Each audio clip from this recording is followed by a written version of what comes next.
Hey there, my name is Lexi, and thank you so much for joining me this week. On LexChat, we are going to get into part 2 of school for rappers. We're going to get into the not so obvious traits that it takes to be an artist.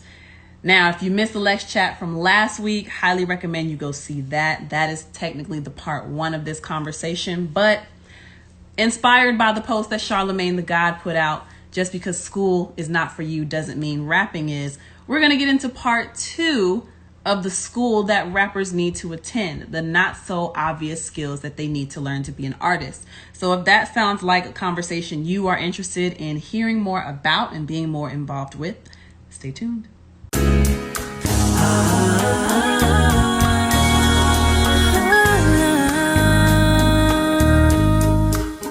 Let's get started with the Lex check before we get into our main conversation. Give everybody a chance to check in and get involved in the conversation.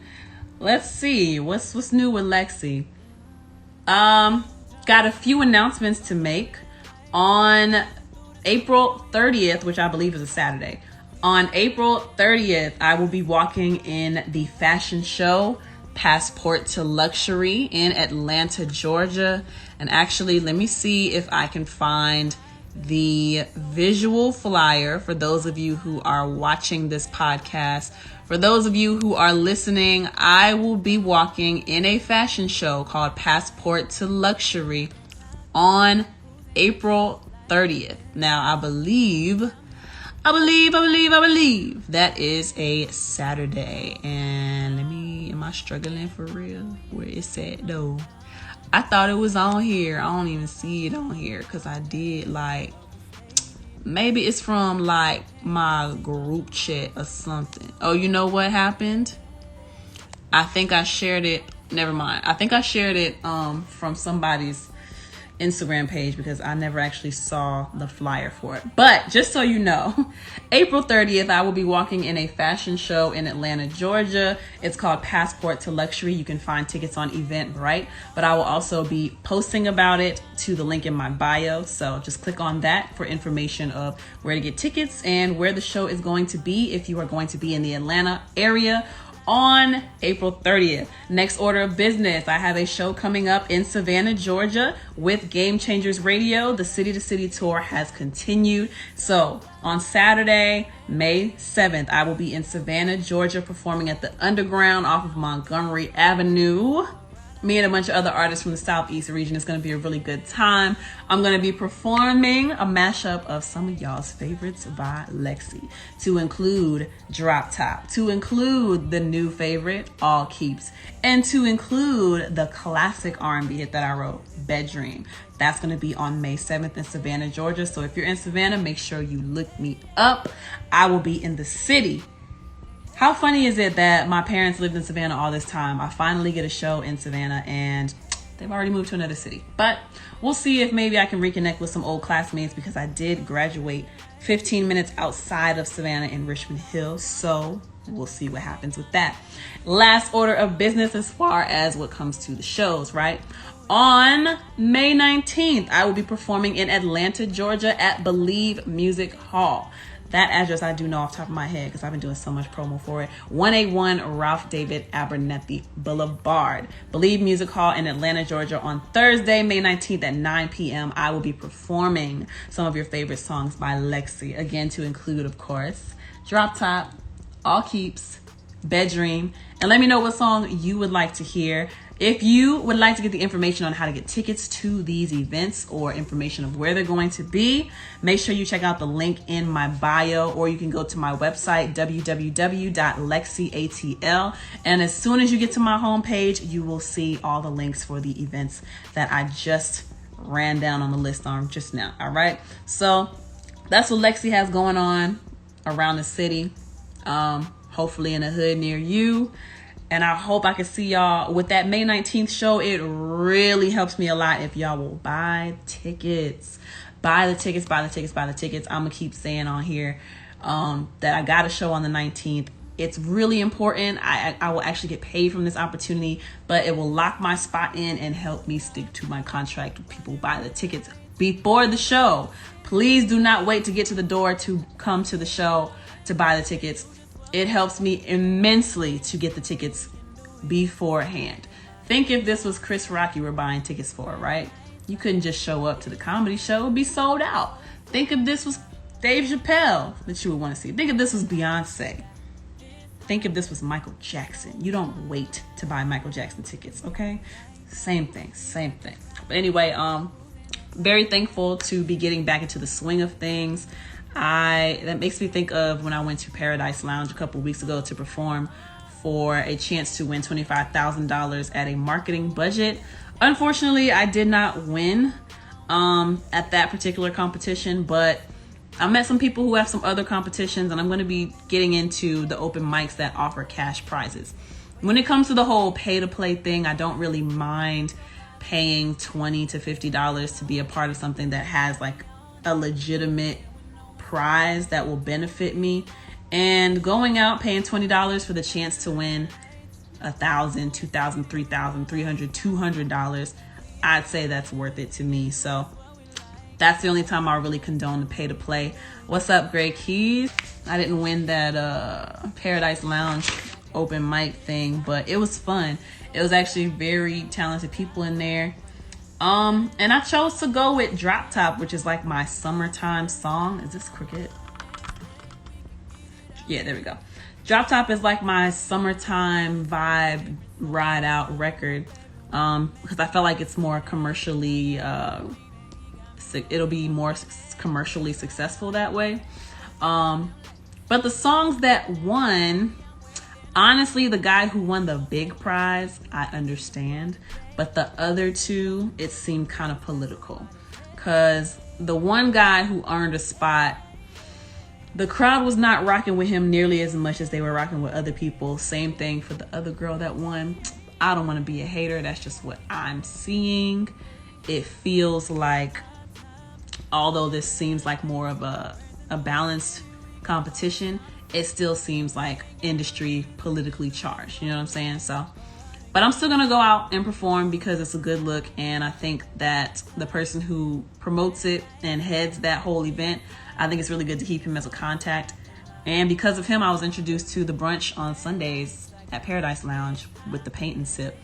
And I actually, if y'all are watching, I painted that, like, what is that? It's like a wine glass with paradise and a sunset into it over a blue background. So I did pretty good and it was a lot of fun. I wanted to take my mom to the paint and sip because she actually came to visit this past week. Just like on a whim, she was like, hey, I got a couple days off from work. It's only a 2.5 hour drive to get to you from where I'm at now. So I was like, yeah, come on. But I didn't get to take her because she ended up having to work on Sunday at like 12 o'clock and the brunch is 1 to 5. So she left at like 9 in the morning. Also, my cousin was here. It was really good to see her, my cousin from Texas. I don't know if y'all caught the LexCHAT. I forget which one it is, but I was talking about basically how I started out by recording. Technically, I've been engineering since I was in 7th grade. And I started out by recording with the program Audacity on my laptop, on my Windows laptop. It was Acer. And yeah, it had a built-in microphone. So I would just be in the garage recording music. And my cousin, I came out with one album. Second album I came out with, my cousin got involved and she figured out how to get the circular design so we could print things out and glue it to the CD to make it look better. And then she figured out how to print up like the insert to do the track list and the cover art. And the second album was so official. So that cousin from Texas, she's my Jamaican cousin, but we lived together in Texas at my dad's house. She came up to get BBL surgery. So I got the opportunity to take care of her for a week and be here for her for a week and be like her support system basically for the week. So that was really dope. And honestly, I have been considering BBL. Despite seeing all the pain of the recovery that she went through, for some reason, I'm very intrigued. She said because I'm so tiny, I would probably have to get a skinny BBL because I don't have much fat to pull from. I imagine that I would have to gain some weight first but I don't want to gain weight to get a BBL. But I don't know. I'm a stick with the fitness. Okay, I'm sticking with the fitness. However, I've thought about getting a BBL many times living in Atlanta. I've thought about being a stripper many times living in Atlanta. And I've actually, not a stripping part, I've been a dancer. I've not been a stripper. I don't want to be a stripper. I'll be a dancer. I don't want to be a stripper. I don't want to have to get completely naked. But honestly, dancing is really not that difficult of a job. The most difficult part is, yeah, you might deal with some drunk people. And it's the really late hours. But the money is so easy. And it's basically getting paid to party. Like, and that's honestly how I feel. When I go to a club, I want to go because I'm paid to be there. I want to go because I'm invited to be there, not because it's, then this might sound kind of weird, but the club is really not that fun for me unless I'm going with a very particular group of people, right? But if I cannot go to the club with a very particular group of people, I want to go because I was invited, or because I was invited to perform, or because I know I'm going to be making some money. I think this is Chaos raining all this love down. Thank you for all the likes. I appreciate it. Chaos Music, thank you so much. And I hope you've been steady releasing your music. I haven't seen you at the studio in a minute to work with Rodney or anything, but I hope everything's going well for your music too. And if you're still in the area, I wonder if the library still would want to continue the thing that we started. I would probably do it on my own this time though, not with the studio's name attached to it. And the thing that I'm talking about is a couple years ago, before pandemic broke out, I was managing the studio. I was managing Rich Productions. And as a way to help with the marketing of the studio, I went to the library. Libraries got recording studios now, y'all. It's amazing. But this particular library in Marietta, yeah, I forget how I heard about them, but I went to go check it out. I talked to whoever the head person was of programming for the different classes and seminars that they have to come to their library. And basically it was like, hey, let's partner on doing a monthly thing where we come in and we talk about basically what I do on LexChat and what I've done on my YouTube is tips for artists coming to the studio, how to act when you come to the studio, different terminology when you come into the studio. Eventually I could see us getting into recording, but honestly the plugins that they have at the library were not all that back then, but you could still get decent sound with that. And a lot of people were really interested in like copywriting and how to get paid with your music through like BMI, ASCAP, CSAC, Sound Exchange, how to distribute City Baby, DistroKid, TuneCore, United Masters. So that's the program that we did once a month with the library. The pandemic messed that up because pandemic came and then suddenly, you know, we don't know if we should be doing in-person things because we were scheduled to come out for like a podcasting festival thing that they were going to have at the library. Chaos Music says, I still go to that library once a week. That is very good to know. Would you be interested in us bringing that back, Chaos? Because I would love to keep that going. I would want to approach it more from like a etiquette, like Gray Keys is saying. I would want to approach it more like teaching people how to find the studio that's right for them. And then once you get there, how to prepare for a studio, what materials you should have as an artist. But really, if any of y'all have watched my YouTube channel and seen my studio tips and tutorials playlist, it would literally be that, but in 1 hour, 1 to 2 hour form, like class setting form in a library, seminar format kind of thing. Gray Key says you could do a masterclass on studio etiquette for real. Yeah, I have a couple videos under that YouTube playlist about etiquette, especially things like people who come in and they try to talk to the engineer, but it's kind of my job to be listening to what's happening in the booth, not y'all niggas behind me. So I don't want to flirt with you while I'm trying to record. I don't want to tell you what I'm doing while I'm doing it, because we just met. And the reason why y'all came to me is because you don't know how to do it. Anyway, that's a whole nother story. But yes, a lot of dudes, they bring their homeboys to the studio and try to like flirt or whatever. But oh yeah, I could definitely do a whole masterclass on studio etiquette and kind of the things you should expect. We let it be more question based because we just got better results that way. But I would like for it to be themed, like this is what we're talking about each month kind of thing. And then the whole idea of that was to bring more business to the studio, and it worked. It did bring business to the studio. But I was really the only one who wanted to maintain it. I was the only one who was really invested in it. Unfortunately, well, me and Rodney, everybody else, it was really difficult getting people to jump on board, getting the rest of the studio people to jump on board. But anywho, this LexCheck is kind of going like down memory lane more so. So yeah. It was good times. It was really good times. I enjoyed doing that with the library. I want to do something like that again. I think I will reach out to that library again because Chaos, since you said you still go there, I think I'll reach out to that library again. And then I want to reach out to like a boys and girls club because I really want to get into teaching younger people about music. The thing that I think is kind of ironic for me, right? I am pursuing being an artist, but I want to encourage kids, like, you don't have to be the star. You can work behind the scenes. There are plenty of things that you can do behind the boards, behind the lens, behind the microphone. You don't have to be the star. There's just so many things,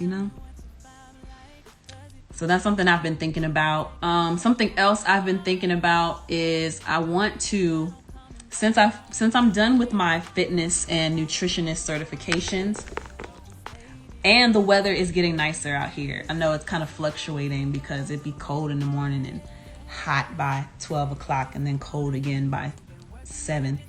But artist development, like artist conditioning, physical conditioning, getting a group of artists together and we go and we work out, and I teach breath control and we do exercises that are going to increase lung capacity and increase stamina and just increase our overall live performance ability. So that's another thing I want to do.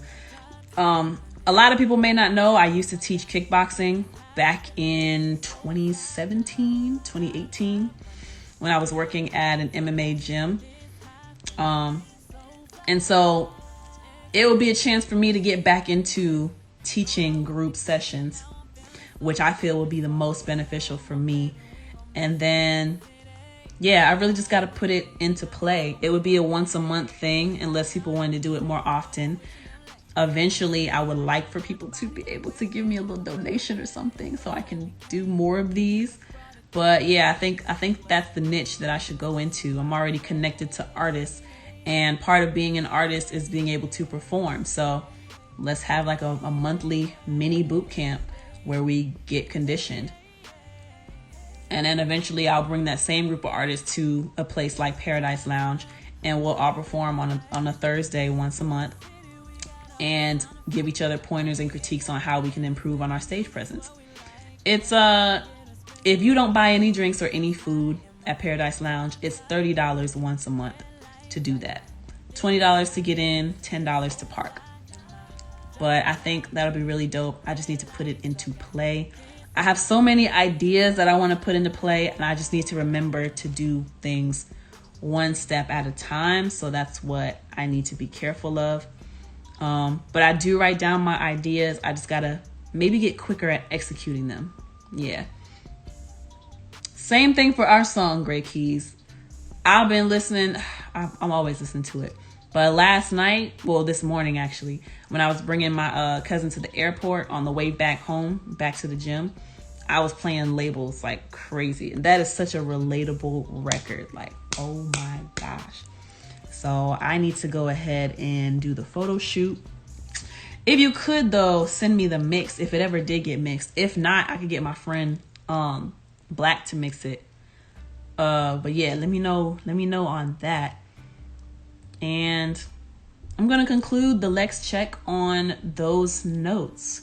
Remember that I will be walking in a fashion show on April 30th in Atlanta, Georgia. I will be performing in Savannah, Georgia on May 7th. And I will be performing in Atlanta, Georgia on May 19th at Blvd Music Hall. Links to those events to get tickets and information on those events, they are at the link in my bio. Or you can go to my website, www.LexCATL.com, to see the information. That's all for the Lex Check. We will get into the Lex Chat after these messages.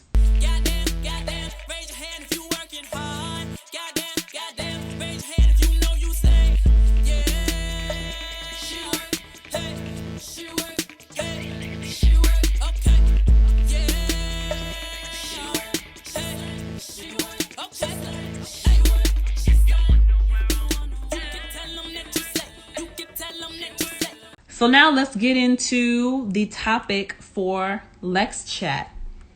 Last week, right, the conversation we had, and why does it keep bringing me to the camera roll? Aha! I didn't want to show that. But in case y'all don't follow my Lexi finance page, don't sleep on these little meals from Kroger and Walmart and Publix. That meal was only $5. Let's go ahead and put it up there. This meal was only $5. I got mashed potatoes, I got chicken, I got mac and cheese, and I got a sweet roll. After tax, it came out to $5.40. So good. Oh, wait, there it is. Don't sleep on these little meals from these grocery stores. Okay, so last week we started part 1 of the Lex Chat, right? Which was School for Rappers, the obvious. This week, we're going to talk about School for Rappers, the not so obvious. So this was all inspired by a post that Charlemagne the God put up. If you are watching, you can see this. If you are listening, I'm going to read it for you. It's a picture and it says, just because school isn't for you doesn't mean rapping is. And that got me to thinking, people think music is so easy. They don't realize that a lot of times it's more difficult than studying in school. At least when you're in school, there's like a set amount of skills or there's set levels of things that you need to learn. When it comes to being an artist, there are many things that you need to learn. To recap what we talked about last week, but definitely go back and listen to that or watch that to get the full explanation on these things. This is just the recap rundown. You need to, what I think is obvious that you would have to learn as an artist is taking lessons. So like musical classes, taking piano lessons, guitar lessons, taking vocal lessons, so you can develop your musical ear.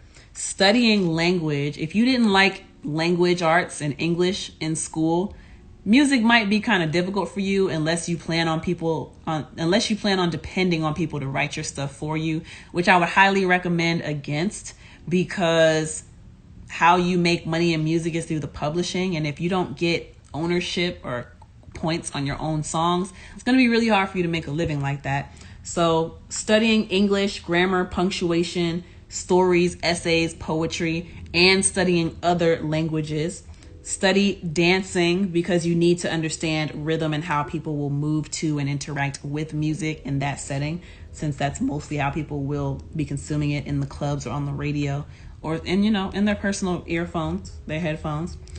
Studying different artists, different genres, music history, the paths and the journeys of other artists. There was speech, public speaking and interview skills, physical fitness, breathing and performing. And then I didn't publicly say people skills, but if you were on the Patreon, then you heard all of those tips.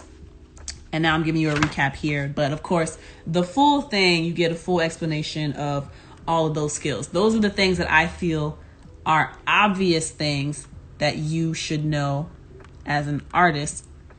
Now this week, we're going to get into the not so obvious thing. Gray Key says, we need to do a writer's camp in Atlanta. Pair up producers, artists, engineers, singers, songwriters. Make songs for 3 days, and on the final day, go to your studio and record. That's interesting. I would probably have us go to not the studio that I recorded labels at, honestly. It's smaller and it's not vibe-wise. It's not as vibey as some other spots that I know. But that sounds... Shoot, let's see how we can make that happen. Because I've also had the idea to do like a music retreat. I was going to, for my birthday, I was going to go to the cabins, remember? But I ended up not going. Because things came up financially. But I had the idea. Everyone was like asking, hey, Lex, are you going to bring your recording gear?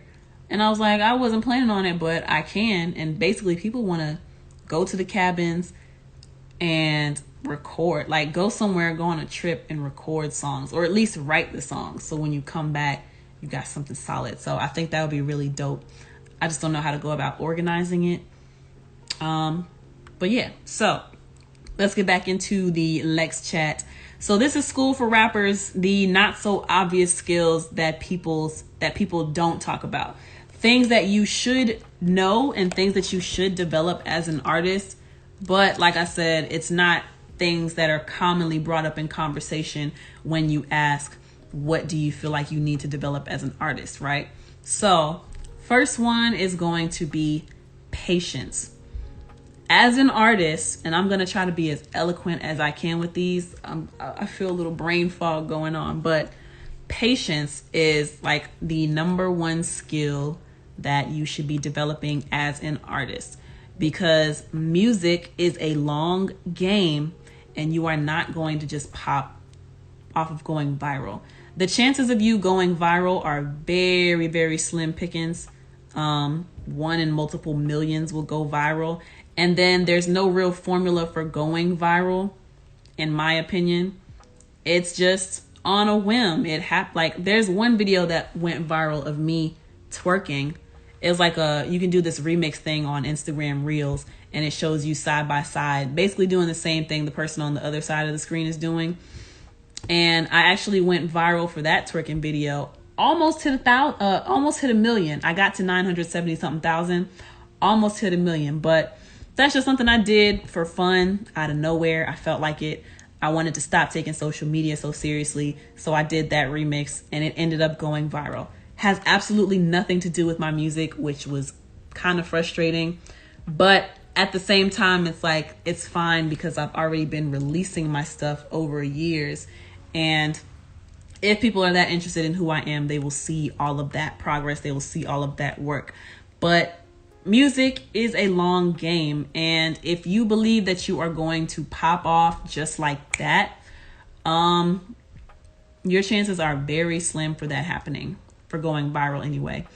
And then there are other factors like, okay, maybe if you know some famous people who got strings they could pull in the studio, you know what I'm saying? Like relationships they can lean on.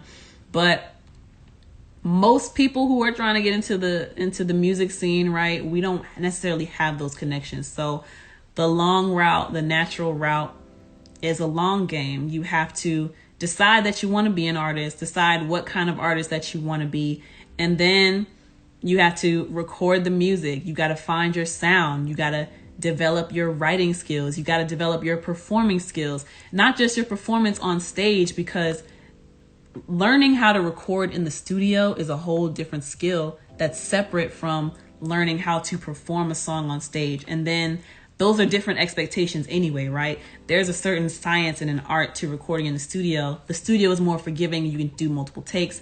But if you're in a live setting, you have to get it right then and there in this moment, right?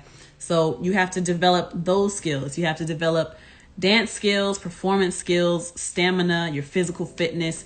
You have to develop your personal skills, your interview skills. You have to develop your mind.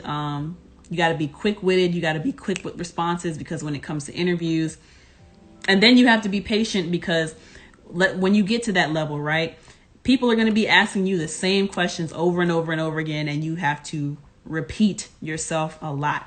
And I know for me, once I've already said something, it's kind of annoying to have to keep saying it over and over again. I feel like I would get annoyed with something like that, but I am at least aware that that's a possibility for me, right?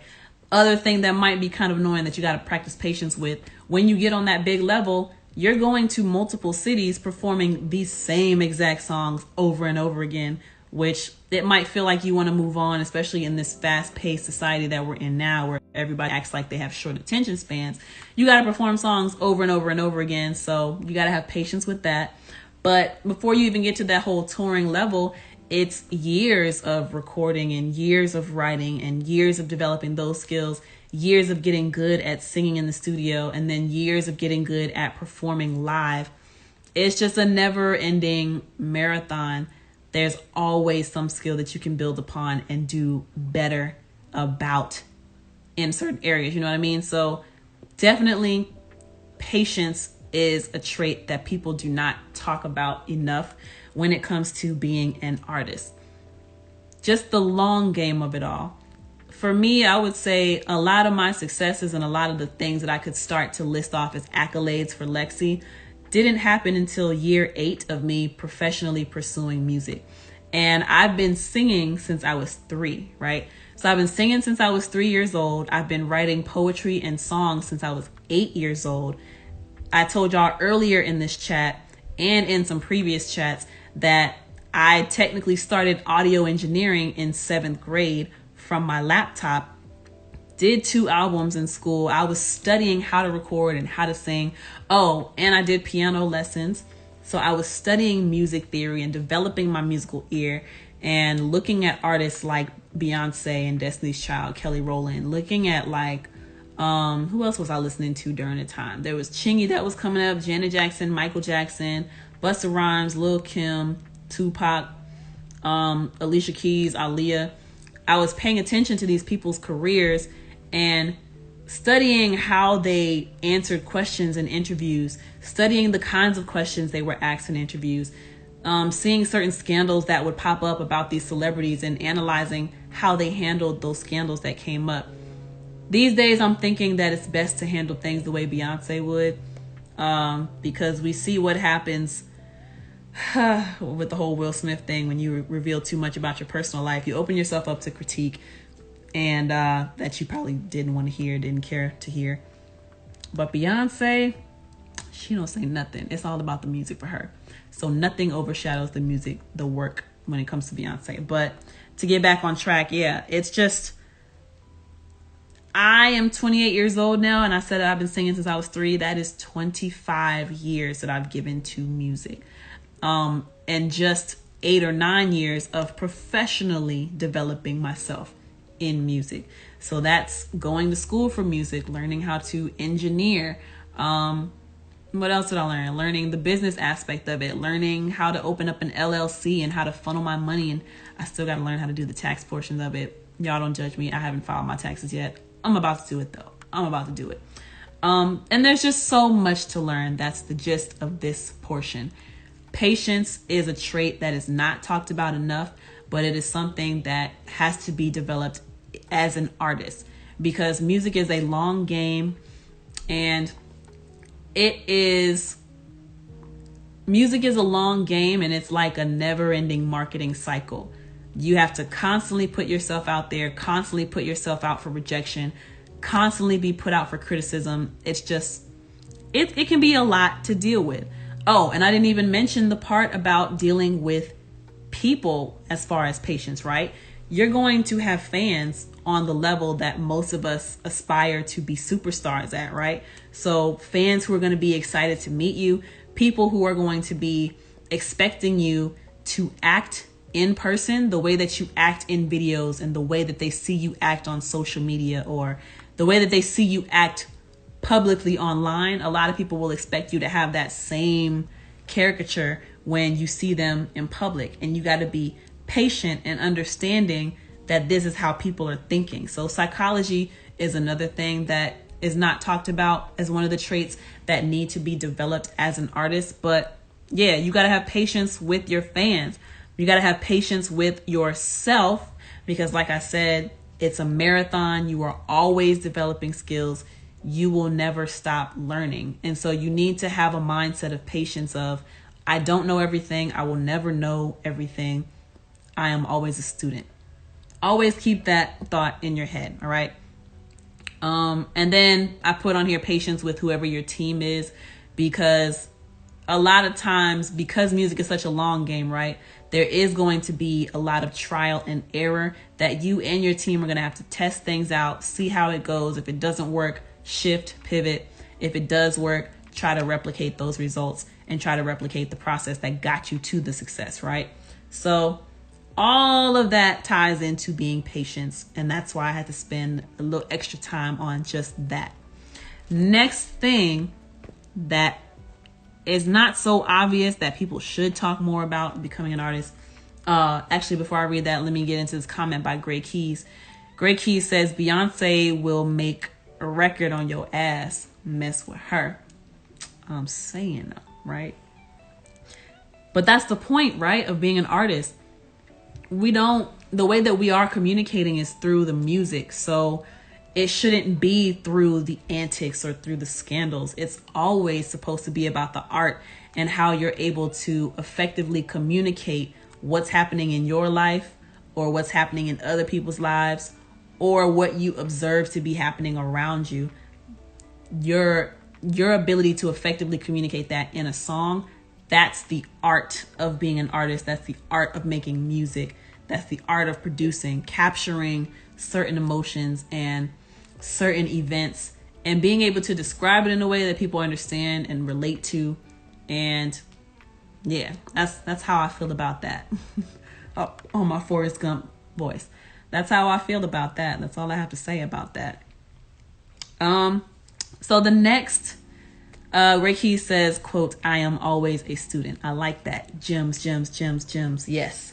So the next trait that is not so obvious that I feel like people should really talk more about is developing a tough mental defense.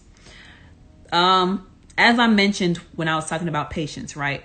You're constantly putting yourself out there to be rejected. You're constantly putting yourself out in the public eye to be criticized.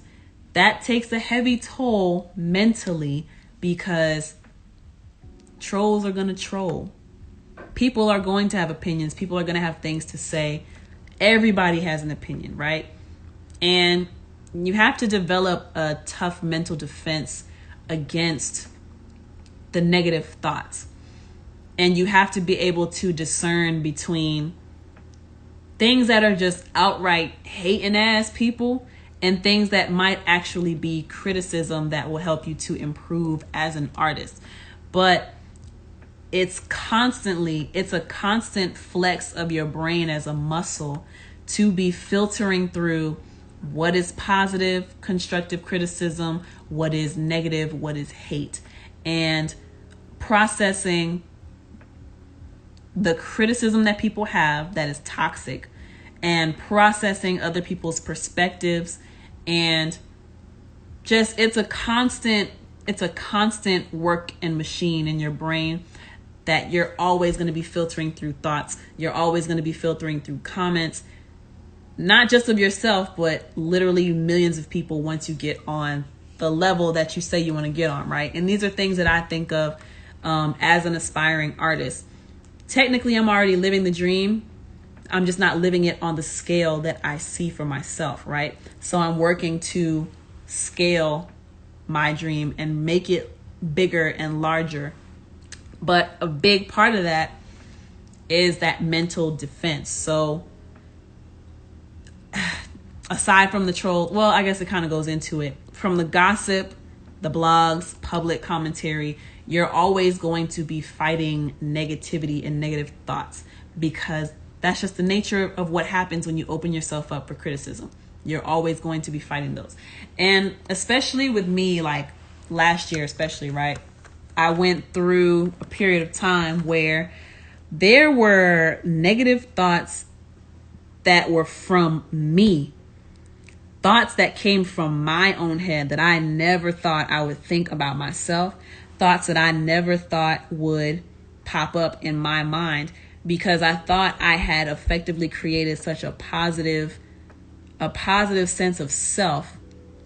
And I will say that no matter how much confidence you pump into yourself, you will need to stay practicing mental toughness and stay practicing positive self-talk and stay practicing only repeating like positive words and bringing positive change and inviting positive energy into your life.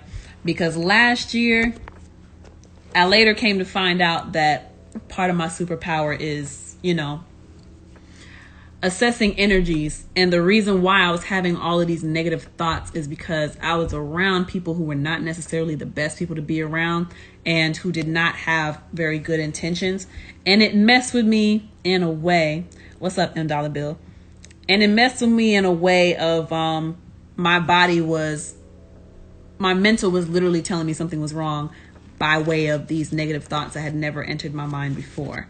So, and it was really shocking because it was things like I said, I never had these thoughts about myself. Like, oh, you're so ugly compared to this girl. She always looks perfect.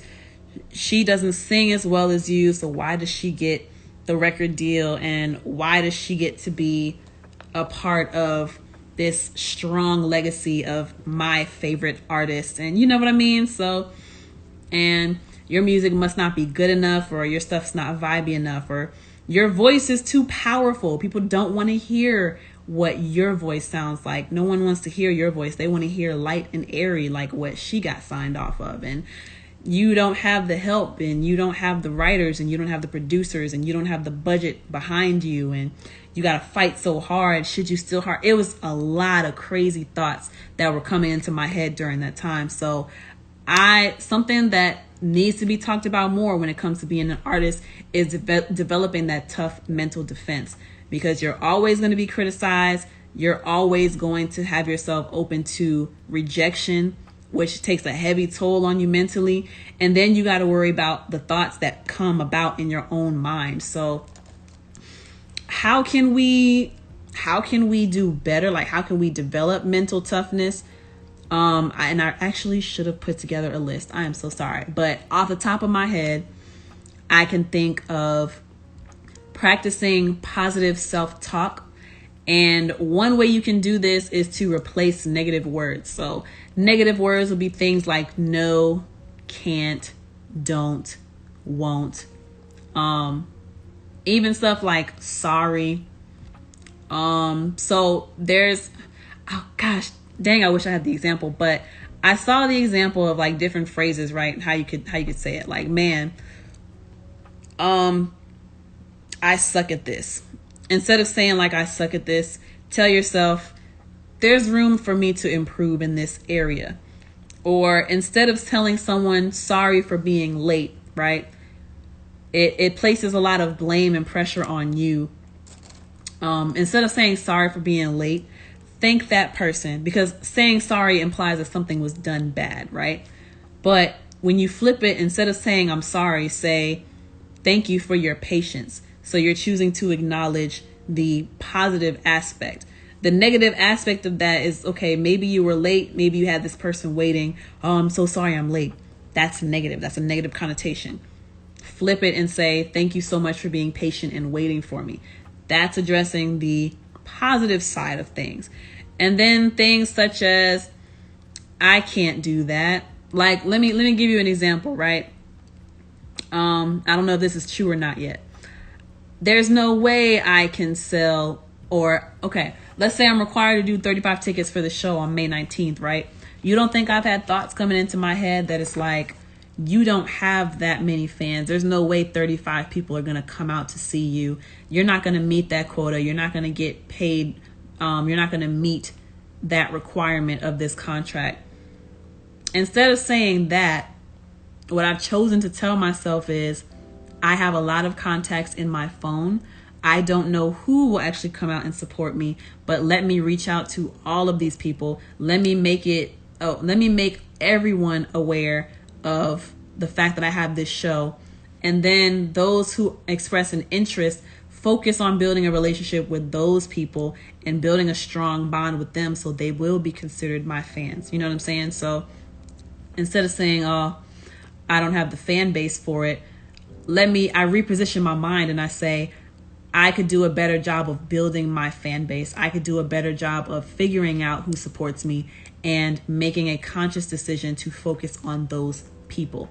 And that's one way that I keep myself in check, you know? So that was for tough mental defense. Next thing that is not talked about, but that should be talked about for something, a skill, a trait that needs to be developed if you are planning on being a famous superstar artist, right? Stress and anxiety management. Okay, so we talked about you having to have patience, right? Do you not think that there's a certain level of stress that is associated? Stress and depression, okay? So patience, you got to have patience, but you're developing stress because it's taking forever to get to your goal, right? You're developing depression because you've opened yourself up to this criticism. You've opened yourself up to negative commentary and rejection, and you're constantly being rejected all the time. That's going to come with a lot of stress and a lot of anxiety and a lot of feelings of inferiority and a lot of pressure. Like, why aren't things happening in a certain timeline? Why am I not getting this or that? Am I moving too slowly? I need to push myself to go harder and harder and harder, right? You need to learn how to manage your stress and how to manage your anxiety, because those two things manifest in the strangest ways throughout the body. I know for me, and especially after pandemic, I still have to think about how this developed. But anxiety for me got worse after the pandemic, even though I wasn't really going out like that anyway.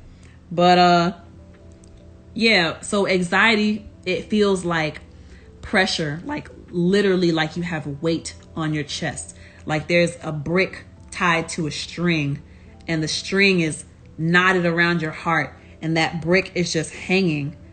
It feels like that. Or anxiety could feel like not eating. Anxiety or depression, really. It could feel like not eating, or emotional eating too much, or it could be not getting enough sleep, or it could be sleeping way too much. So it's really important to manage your stress and anxiety and practice patience with yourself. Like I said, that's one way to do it. You got to have grace with yourself and understand that things are just going to take time. Understand that you have to give yourself the space to grow, and understand that everything is just a process, really. I'm looking at my notes here, and I said stress and anxiety management. You're on edge from... Oh, my light went out. What happened? That threw me off. But this light is still pretty though. Hold on. Real quick. What's going on here? What's going on? Yeah, what's going on? I got hella battery. Yeah, I don't know what happened. The light just shut off all of a sudden. Oh, there we go. There we go. I don't know. Is there like a sleep timer on there or something? That was weird. So yeah, like I was saying, give yourself the grace to be not so great at your craft. Give yourself understanding that things take time to develop. I know that social media would have us believing that everything is supposed to happen in an instant, but we keep forgetting that the cliche, Rome was not built in a day, and certain processes, certain foundations just take a long time to build. So we got to practice patience. What are some ways that I manage my stress and my anxiety? Something that helps me a lot is working out. So physical fitness plays a big role in helping your body to even out and distribute negative and positive ions and give those to the earth, and then you give back, and then you get back the good ions from the earth when you do things like grounding. For me, when I sweat, I imagine that I am literally and physically sweating out all the negativity.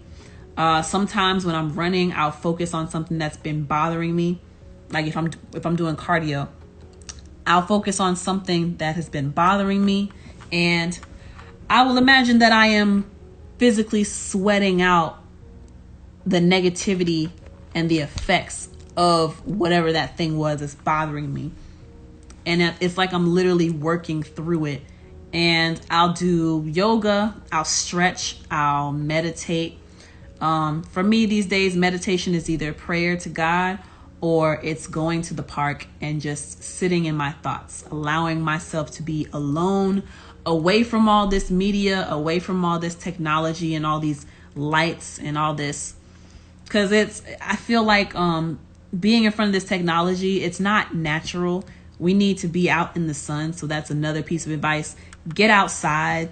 Don't be cooped up in the house all the time. And don't let nighttime be the only time you step out of your house. We need those good vibrations, those good vitamin D molecules and cells from the sun. Being outside plays a huge role in our mental health and our body's health. It helps with It helps with your immunity, your body's immunity, when you give it the proper nutrients. An easy way to do that is just being in the sun. Don't worry about no political crap like getting darker or, whatever. You should put some sunscreen on though, especially if you're white, because your skin could probably get burned. But anyway, I just got silly for a moment. But yeah, I'll go out, sit in the sun, sit with my thoughts. I've gotten back into journaling. Journaling has helped me so much. And I love this one because this says, do what makes your soul happy.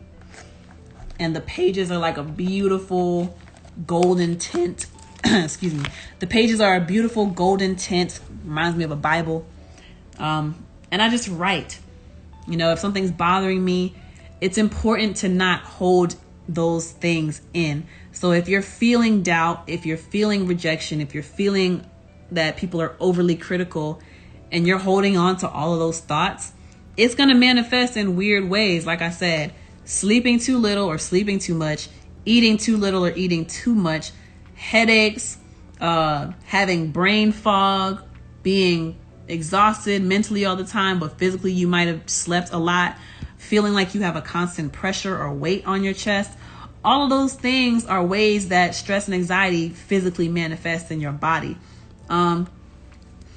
And even for me, because I wasn't eating enough and I wasn't taking in enough water, this might be too much information, but we got to keep it real. It was in the form of urinary tract infections. And eventually one of them was so bad, I could feel the pain in my kidneys of me physically not having taken care of myself and allowing that stress to keep me cooped up in bed and not eating and things of that nature. So keeping a notebook, it's a really easy way. And it's different from keeping a phone. Like people like to type in their phone all the time. You got to get away from that.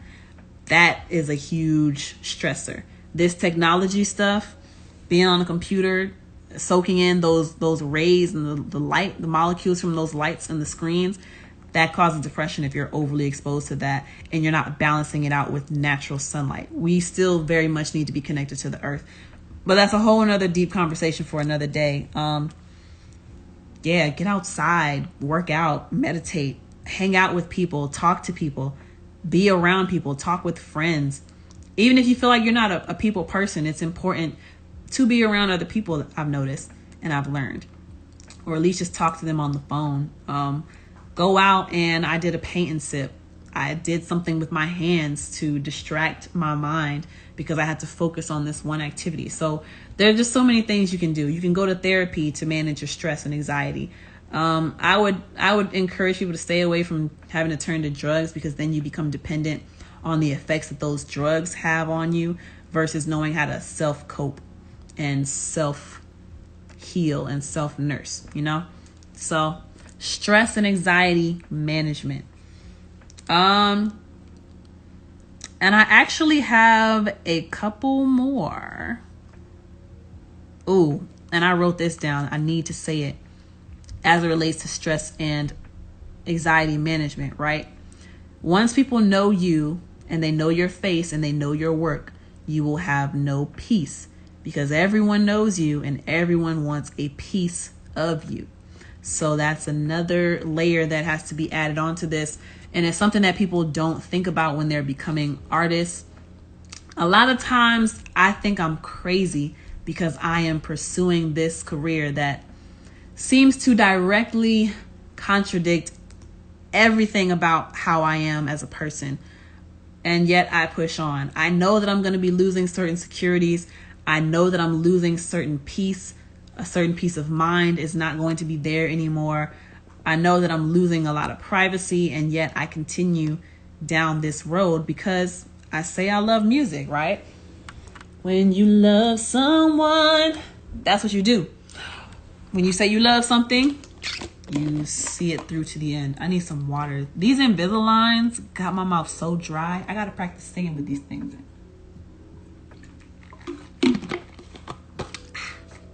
Just talked for like an hour. Doing pretty good. But yeah, the next two I'm going to talk about that the Patreon is going to be able to see. We're going to talk about discernment and then sexual discipline. But if you want to hear the rest of this chat, you will have to become a patron of mine by going to www.patreon.com/LexCATL. For as little as $5 per month, you can become a patron of mine and get access to these uncut episodes, which the general public gets about an hour of this. But if you're a patron of mine, you'll get an extra 20 to 30 minutes of content weekly with these Lex chats. And you will get bonus material that the general public has not seen. I still have released photos to my Patreon that the general public has not seen from a photo shoot that I did like 3 or 4 months ago with Eye Perspective. And honestly, y'all probably, if you're general public and you're not a patron, you're probably not going to see those pictures until after the show, May 19th. I might make that an official decision. I'll make those available on the website after that. But yeah, the people who are patrons, they've been knowing about these pictures for a long time. So that's another perk. And then once we get the community built up, it's going to be a community about improving ourselves as artists. Everything from our actual talent, our voice, our singing, our rapping, songwriting, performing, and physical performance, all of that good stuff. We're just going to be a community that helps one another develop into better artists. But you got to become a patron to get access to all of that. And the way that you become a patron for as little as $5 a month, or you can choose to pledge more monthly, is to go to patreon.com/LexCATL. Patreon is patreon.com/LexCATL, LEXCATL. All right. But thank you so much. If you are watching this on YouTube, make sure you give me a big thumbs up. That's a like. Make sure you subscribe. And if you would like to be notified when I release these episodes, when they become public, hit the notification bell on there as well. Join me in the comment section on the conversation. What are some traits that you feel like people don't talk about enough that are kind of like huge deals when it comes to being an artist? Things that need to be focused on and developed when you become an artist. Let me know in the comment section down below. And then last thing before I go, because I almost forget, I have a lot of things happening around Atlanta. April 30th, fashion show, Passport to Luxury in Atlanta, Georgia. Tickets are on Eventbrite. May 7th, Savannah, Georgia, I will be performing live at the Underground Bar and Lounge. All right. May 19th, Atlanta, Georgia, I will be performing at Blvd Music Hall. All of the tickets and information about these events are at the link in my bio. So click on that or go to my website at www.LexCATL.com. But thank y'all so much for joining me in this conversation for Lex Chat. We're going to keep the conversation going on Patreon. Everybody else, peace.